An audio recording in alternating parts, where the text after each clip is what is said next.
You are now watching the longest and the most detailed narration and commentary style tutorial video of SimCity 4 by CodeGX422. Hello everyone, welcome back to my tutorial on building a new city in SimCity 4. Today is my 4th episode of my series, and in the last 3 episodes I hope you all have learned a lot more about how to play SimCity, and I hope that you all have enjoyed my tutorials. Judging from some of the positive comments I've received, I thank you all for being so patronizing to my video. Now as you can see, now I'm at my neighboring city and I have developed some new zones here. Now I have this problem right now that there's a very big demand for industrial estates, and ironically there's a high demand for commercial services. So as you can see here, I've already developed a whole shopping belt of commercial shops down here. As you can see, there are many types of shops. There's also some car renting shops, a farmer's market, and these commercial districts will link up to my main city here, which will provide some jobs and stimulate growth on the main city that I am developing right now. And as you can see right now here, there are a lot of large pieces of light industrial land. This is because even though the demand of other industries are low, I found that the demand for agriculture industries is quite high for the neighboring city. So I have zoned some light industries here to grow farms and power lines to link up, and I've also given all of them water. And so when I start the ticker, then the farms will start growing. And let us watch the farms grow now.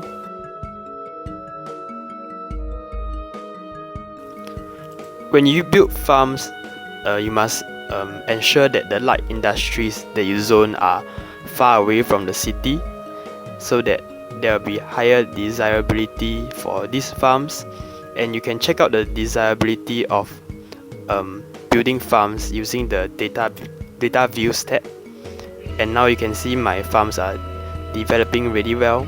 This will provide some jobs for my economy, and it will help to stimulate more commerce and residential growth. And furthermore, a farming economy and a farming city will look nicer. And you can imagine the Sims having a more diverse sources of food for their survival. Now I'm checking my data views graph. As you can see here, the agriculture industry has just started to develop, and there is a huge surge in the farms grown. The numbers are around 250 or so. So my farms are providing about 250 jobs to the citizens.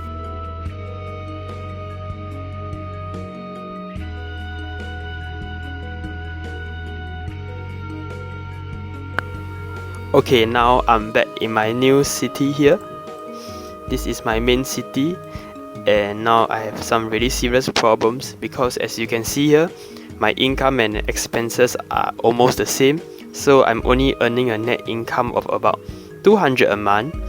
And one more thing is that the landfills are filling up, so I'll need to pay more money in the future to service my landfill, which is already about $360. And then the most horrible thing is that there's a very big demand for all my zones, including residential zones and commercial shopping zones, and also for dirty and manufacturing zones. So I really don't know how to move this city forward. I don't know if you all have faced this type of problems before. So, and another worst thing is that the water pump and the power plants are not really working very efficiently, because I need to build 2 of them each, 2 water pumps and 2 coal power plants. So they end up using only a low usage at 60% for water pump and at 63% for coal power plant.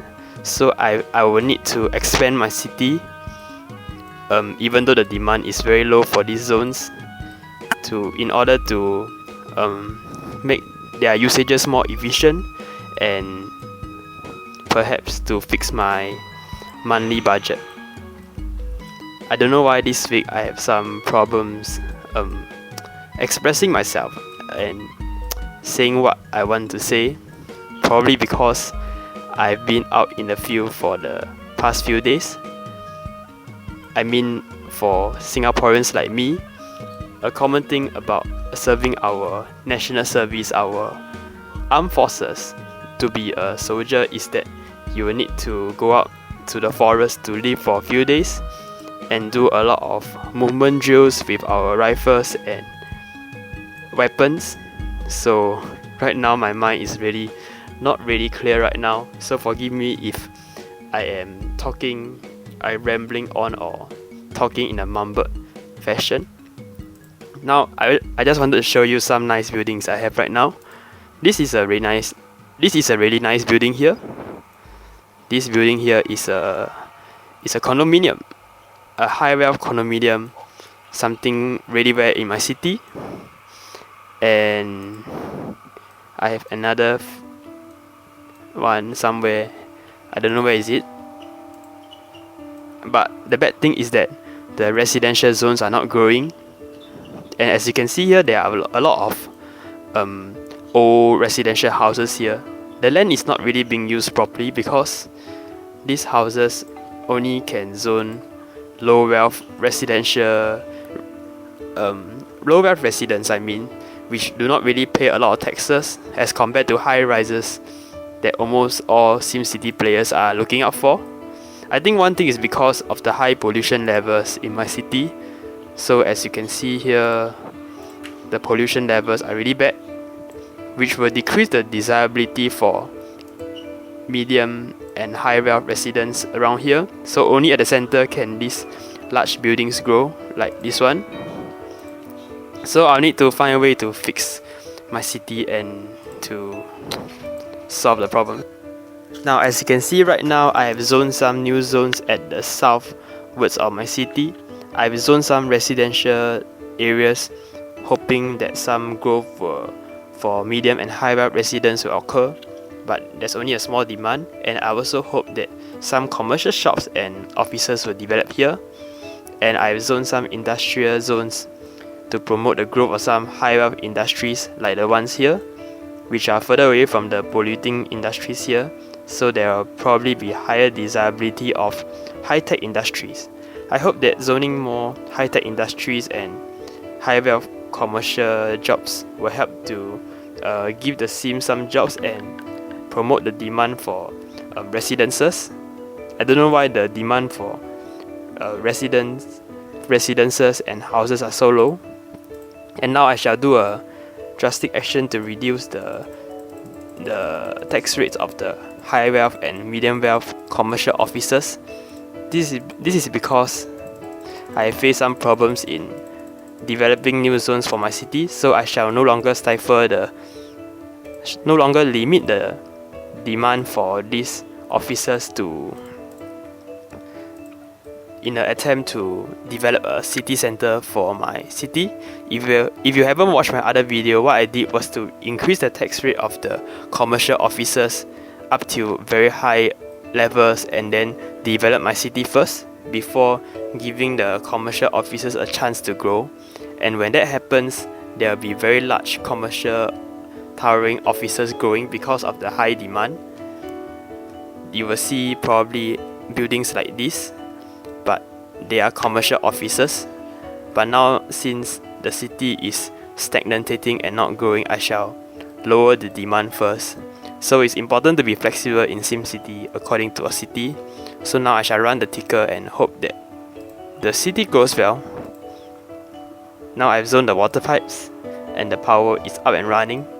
By zoning new lands, I'll be able to increase the efficiency of my power and water plants so that their usage is not wasted. Now it's at 60% for the water pump and 64% for my coal power plant. And if you haven't realized, I've reduced the amount of recreational facilities I've zoned compared to my previous sector of land here. This is because I want to lower the expenses of my city, and as you can see here, the growth is trickling very slowly and my net income is very low, so I shall not zone any extra bus stops or recreational facilities that can bog me down and cost a lot of money. The growth of the new zones are really slow, so we shall wait a moment. Some high-value industries are growing. I hope that they will stay.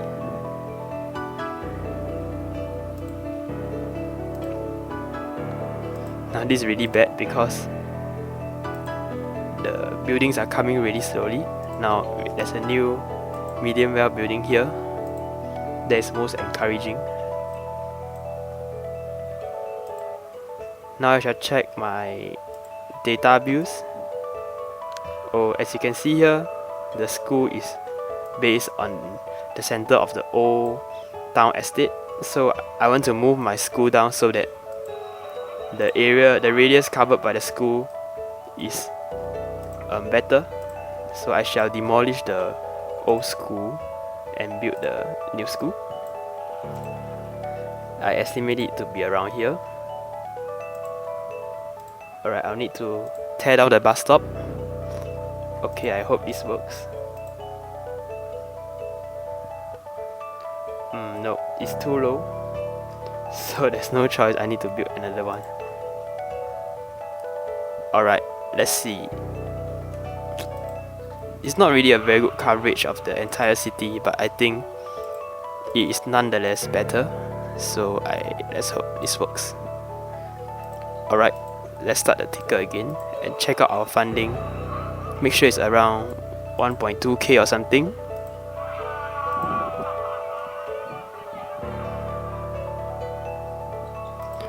Oh.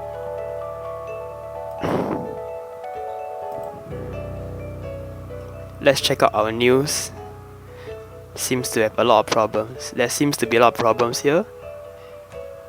So what they are saying here is that there needs to be more residential houses. So hopefully more houses grow and more jobs will come in and there will be more customers for the consumer shops. Now my new portion of the city is growing. That's a very good sign. And there's a really nice commercial building right here. Even though it is not what I expected it to be all clustered together.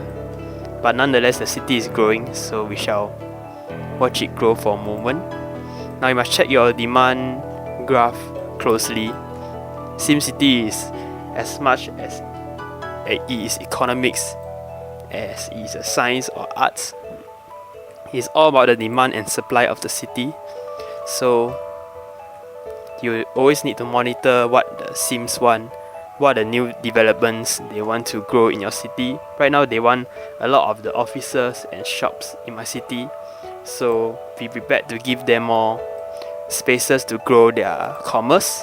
As you can see here, I purposely left out the lands over here so that I can develop new zones according to the demands of the city.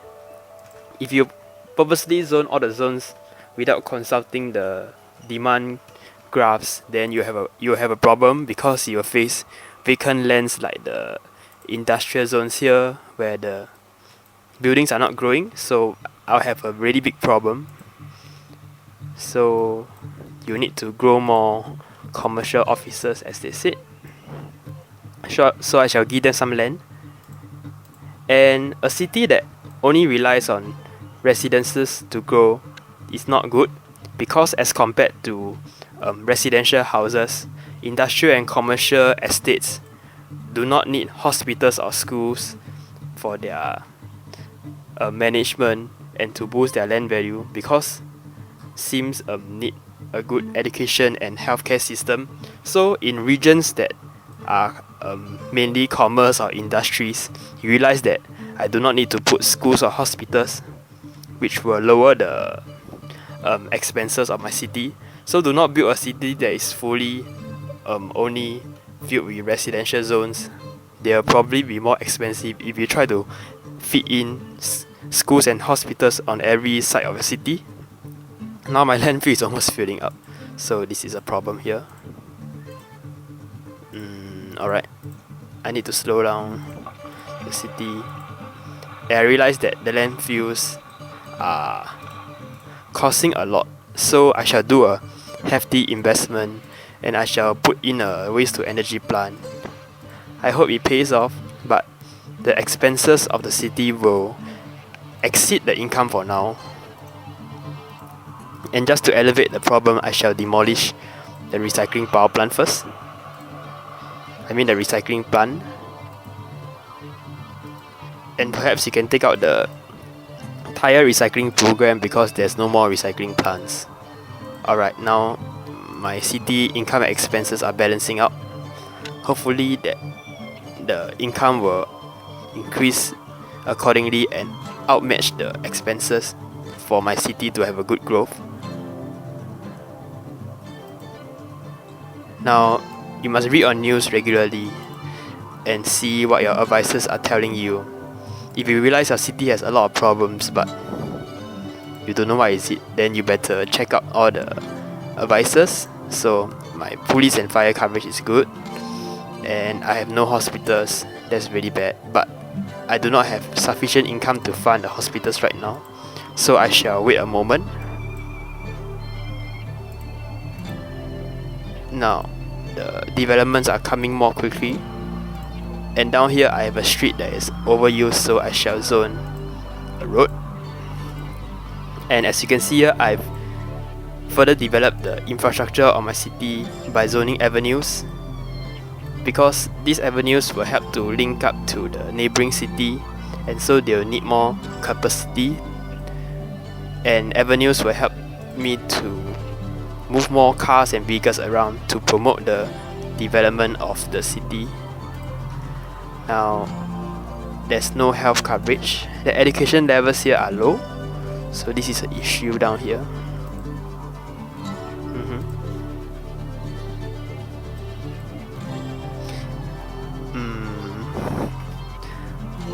What should I do now? There's a weak demand but not zero demand for residences. So I shall see if I can fit in a new residential zone here.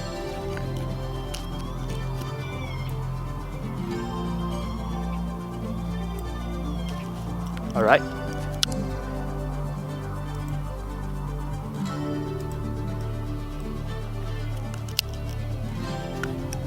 Even though my city doesn't seem to be growing very quickly, but as you can see here, there are some new offices and residential houses on the block. Some of them are looking pretty nice, and I guess the second wave of medium residence and commercial have come. Now as you can see here, my industrial zones are growing really well. There's a new wave of manufacturing and high-tech industries coming in, and right now I have a really low demand for dirty industry. That means that dirty industries will no longer grow in my city, because there are simply too many dirty industries here. 7,000 is a very high number for dirty industries, and I would not like my city to be filled with dirty industries that pollute my city a lot and provide only a very low income. So right now I'm phasing out dirty industries. As you can see here, I have dezoned all my dirty industries in a drastic effort to reduce pollution. This can only be done when your city grows and develops to be a more dense city. As you can see here, all the buildings are coming up and medium well residents are coming in. This means that they will need more manufacturing and high-tech jobs, manufacturing and high-tech industrial jobs, and also commercial offices jobs. So you can slowly phase out the dirty industries, but not all at once. So right here, I'm hoping that the pollution here will decrease, so that there'll be more encouragement for these residents here to upgrade to nicer medium web houses. So I shall run the ticker. I hope that my bold experiment here works. As you can see here, my city budget is taking a large hit because I've dezoned all the dirty industries. So I hope that more nicer manufacturing and high wealth industries will grow in turn to replace these old jobs that are lost. And as you can see here, because of my dezoning of the dirty industries, the demand for low wealth residents has fallen greatly. So there's probably going to be a slower residential growth in the next few years.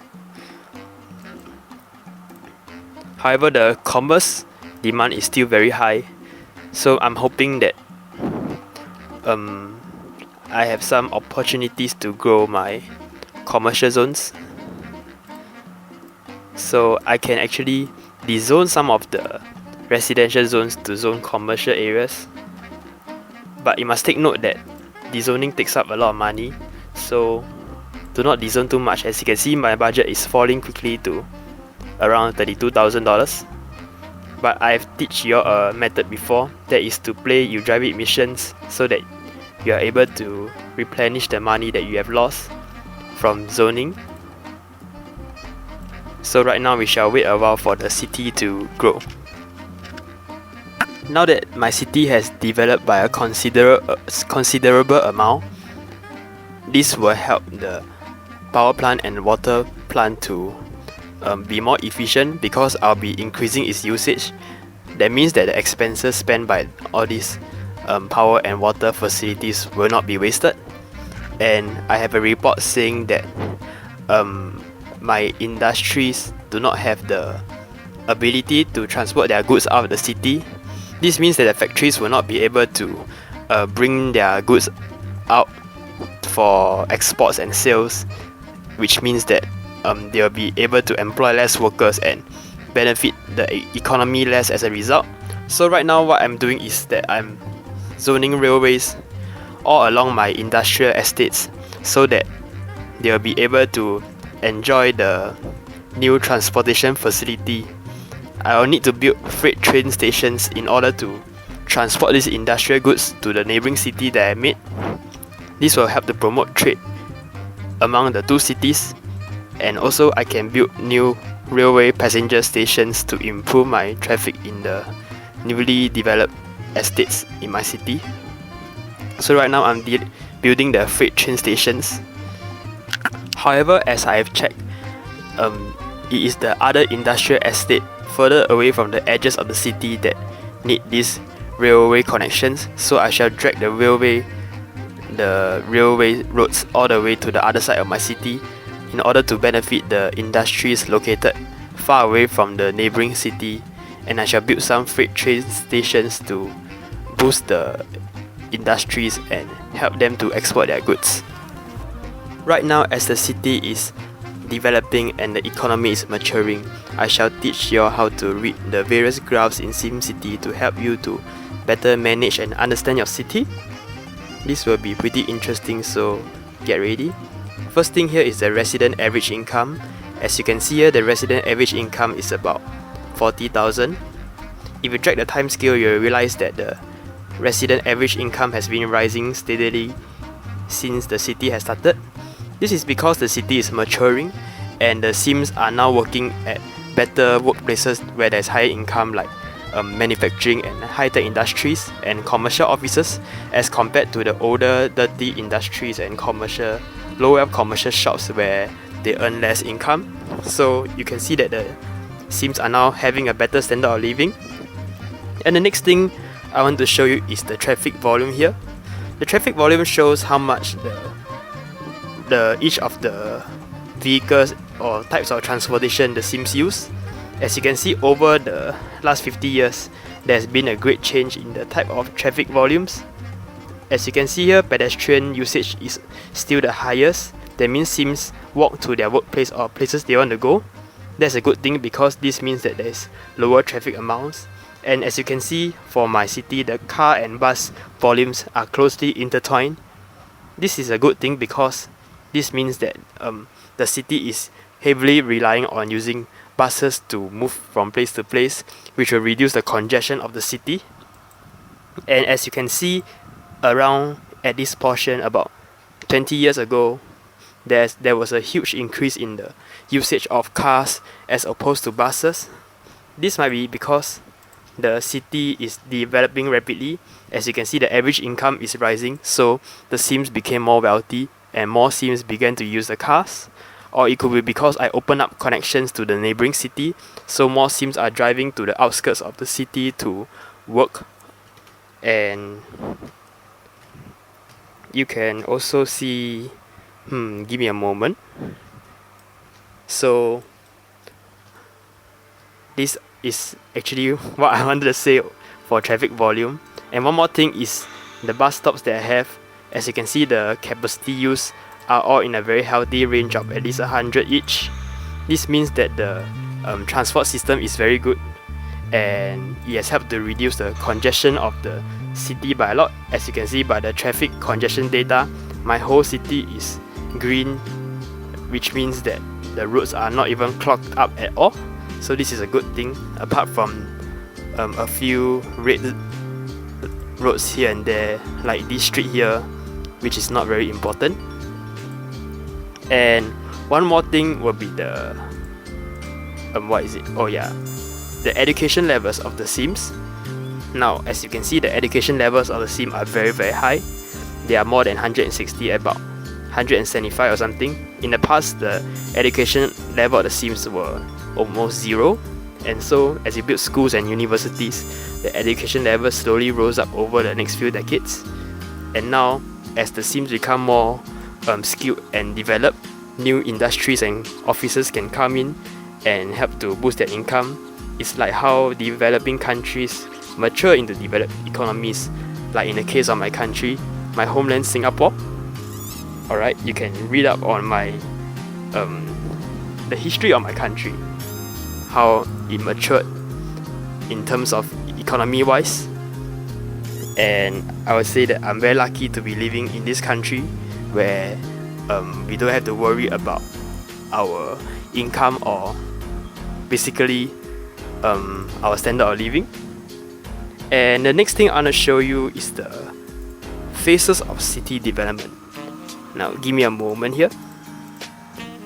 The first part of city development is that when you compare only the commercial shops wealth, the low wealth and the medium wealth, this one and this one, and you drag the time scale, you'll realize that at some point of time the medium wealth commercial shops will begin to grow steadily, as shown about 30 years ago or 25. There's a large drop in the growth of commercial low wealth commercial shops. This means that the Sims have become more wealthy, and more medium wealth shops that provide better goods and higher quality service are coming in, which means that the economy is slowly maturing, and probably the residents have more money to buy better goods. And another thing is the commercial office, the medium wealth commercial office as opposed to the commercial shops. At some point in time, the commercial offices, the growth will spike over the commercial shops, which means that the city is also developing rapidly and more offices are coming in. So the Sims are beginning to get more wealthy and work in offices instead of lower wealth shops. And one more thing to compare is the low wealth residences and the medium wealth. Although the medium wealth residents have not officially crossed the low wealth residents, which means that the R money, the graph is more than R money, or in other words, the medium wealth residents have a larger proportion in the city than low wealth residents. When that happens, this means that the economy has matured and the Sims are becoming more wealthy, and there's a new middle class group working in offices and manufacturing industries, which is a good sign of a developed city. And the final sign would be comparing the medium wealth commercial offices with the high wealth commercial offices, the CEO money and the CEO money. When the high wealth commercial offices, the one with the more money side, crosses the medium well commercial offices. This means that the city has grown to a sizable population where it has matured and grown into a large business hub where it attracts all types of offices and investments here, which is a good sign that the Sims are becoming more wealthy. And you can also check out the air pollution. In the past, when I have a lot of dirty industries, the air pollution was at a peak of 600. Now, as I slowly phase out the dirty industries and demolish them, the air pollution has dropped to around 300. Even though it's still high, but it has fallen considerably. And you can see the water pollution has also dropped from a high of 750 all the way down to only 35 now, which means that the city water is now cleaner and the Sims will have a higher quality of life from drinking better, cleaner water. And one more thing will be the commute time. Now, as you can see here, the commute time is around 55 or so, which is not a bad number. If it hits a 3-digit number, that means the Sims have problem getting to work.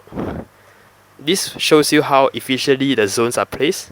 As you can see here, from the start of my game, I've purposely zoned the commercial regions beside the residential regions. I've weaved them all together in a very nice fashion so that the Sims can get to work easily and also buy their groceries and services and so on. This means that the Sims will have lesser problem getting to work and finding employment opportunities, and also it will reduce the congestion of the roads because the Sims will not have to travel so far and use the road so much to get to where they want to get to. And this also means that the Sims are also finding less jobs in the neighboring cities, which means your city is also self-sufficient in terms of employment opportunities. Now that the city has matured and a lot of high wealth jobs have come in, I've decided now to increase the taxes of the city, especially the high wealth industries and commerce, so that I'll be able to earn a better income. I hope to accelerate the increase of the net income so that I can quickly develop hospitals for my city. But judging from the low net income I have, I think I'll take some time to find a chance to build hospitals. But nevertheless, I will try to increase the taxes a bit so that I'll be able to earn more money. And so I must find opportunities to lower my expenses. To conclude my tutorial today, I would like to revise some points that I've taught all of you about city building today. The first thing is about balancing the city budget. I believe I have already taught you all how to balance the city budget to ensure that the monthly income exceeds the monthly expenses. So you need to be careful when zoning new zones like the one I placed here. And do not build too many parks in these new zones, or else it will bog down your city with very high maintenance costs, as can be seen here. And also, as your city grows to a large size of about at least 30,000, remember to build a new waste to power plant, waste to energy plant, so that the landfills can be removed. Because by building the plant, it will reduce the garbage levels for a smaller city, so you can remove the landfills to reduce the maintenance costs, while also removing the recycling plant that we put just now, that also costs a lot of money. And also, we have learned today on how to build railways to improve the traffic of the city, and also for better goods transportation for the industries that are far away from the edges of the city. And it also helps to beautify the city here. Furthermore, the most important thing that I taught you all today is to grow the city by expanding it according to the RCI demand graphs. As you can see here, in this tutorial, the demand of commerce is very high, so I've mainly focused on building more commercial zones in order to attract more shops and offices to grow here. And also do not oversupply residential or industrial estates if the demand is very low, and supply new zones slowly and carefully As you can see here, before that the zones here were empty, but I revisited the demand graph and I've planted new zones according to what the graphs tell me about the demand of new zones. So match the demand with the supply. And also, one thing that I forgot to cover today is to replace the older fire stations with larger fire stations. As you can see here, a larger fire station will cover a larger surface area, which means that there's actually economies of scale, or it can cover more area per dollar of maintenance cost and remove wasteful fire stations that are already covered by demolishing it. And similarly, demolish the coal power plant if the waste to energy plant is built and there's too much power. Check your power graph for more information. If the capacity is more than usage, then you may need to demolish power plants. And also check your education capacity carefully when you build more zones, especially residential zones. So you need to check carefully all the education institutes, and you can also build a city college to help to supplement the university in providing more capacity for student learning and the refinement of the workforce. And the last thing I've taught you all is the reading of the various graphs to see that if your city and the economy is maturing. Remember to check all the zones, if they are functioning well, if they are developing alright, and you can check the resident average income also to see if the sims are getting more wealthy, and also check the pollution levels and everything else, traffic volumes, and so on. And this concludes that my 4th episode of the series of my SimCity 4 tutorials. I hope you all have enjoyed my tutorials as much as I have making them, and I apologize for the awkward pauses in some portions of my video because I find myself lost for words when I'm making this tutorial. And at the start of the video, I didn't know that my city will be growing really well because the demand meter shows a weak demand for the residential and industrial estates. So be brave and zone new zones even if the RCI demand isn't showing good demand for all these zones. Thank you and see you soon.